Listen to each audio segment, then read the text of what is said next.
আমাদেরকে উপদেষ্টা বানান, আমাদেরকে 20টা 30টা আসন দেন, আমরা গণ অভ্যুত্থানের একক ঠিকাদার আমাদেরকে দাবি করছি না। আমাদের রাজনীতির হাতে করেই হয়েছিল ফ্যাসিবাদকে উৎখাত করার জন্য।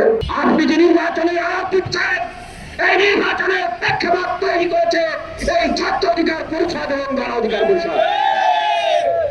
যদি 2018 সালে কোন সংস্কার আন্দোলন না হতো, 19 সালে ডাকসু নির্বাচন না হতো, ছাত্র অধিকার পরিষদের নেতৃবৃন্দরা বারবার না খেয়ে আবারও যদি বিশ্ববিদ্যালয়ে ছাত্রলীগের অত্যাচার নিপীড়নের বিরুদ্ধে বুক চেতিয়ে না দাঁড়াতো, বাংলাদেশের তরুণ দালালদের বুকে প্রতিবাদের অগ্নিস্ফুলিঙ্গ না তৈরি করত, বাংলাদেশের মানুষের ভিতরে বিপ্লবের স্পৃহা না তৈরি করত, তাহলে আজকের এই গণ অভ্যুত্থান কি হতো?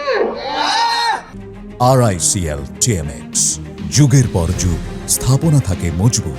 আমরা গণ অভ্যুত্থানের একক ঠিকাদার আমাদেরকে দাবি করছি না।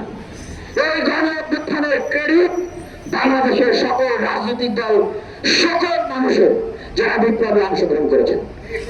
আমরা এতদিন এই কথাগুলো বলি না। আমি চ্যালেঞ্জ করে বলছি, এখানে সাংবাদিক ভাইয়েরা আছেন, এই যে 24শে বৈষম্য বিরোধী ছাত্র আন্দোলন যে কমিটি হয়েছে, সেই কমিটির আপনারা পরিসংখ্যান করেন, সেই কমিটির ভিতরে কোন ছাত্র সংগঠনের নেতৃবৃন্দদের সংখ্যা বেশি? আমরা এগুলো কখনো বলি নাই। বলি না জাতীয় ঐক্য নষ্ট হবে, জাতীয় সংহতি নষ্ট হবে।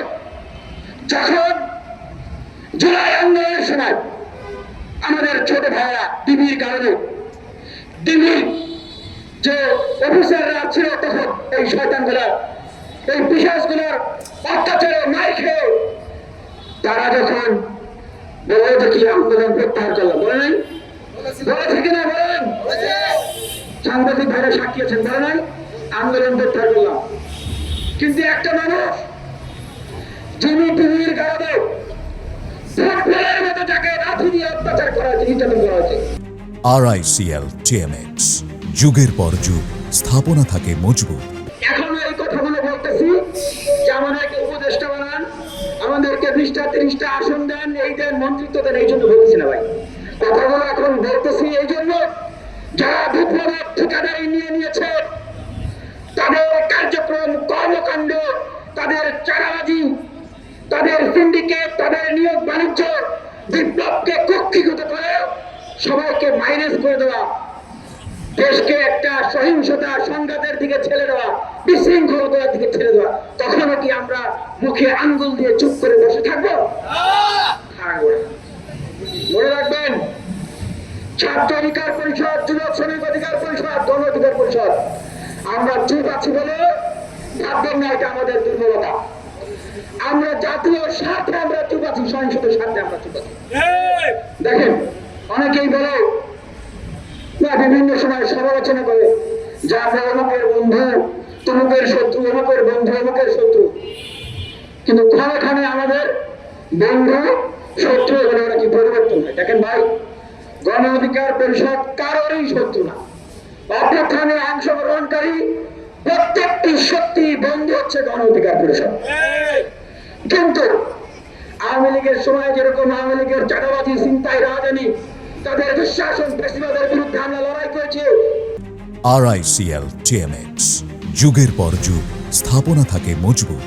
আমাদের রাজনীতির হাতে করেই হয়েছিল ফ্যাসিবাদকে উৎখাত করার জন্য, নতুন একটি বাংলাদেশ তৈরি করার জন্য। আমরা যদি 5 আগস্ট পরবর্তী বাংলাদেশে আবারও দেখি নতুন করে চাঁদাবাজি সিন্ডিকেট কায়েম হচ্ছে, নতুন করে সন্ত্রাসের সিন্ডিকেট কায়েম হচ্ছে, নতুন করে ফ্যাসিবাদের সিন্ডিকেট কায়েম হচ্ছে, আমরা কি চুপ থাকবো? আমরা সুস্পষ্ট ভাবে জানিয়ে দিতে চাই, আমাদের বন্ধুত্ব দেশের স্বার্থের বন্ধুত্ব।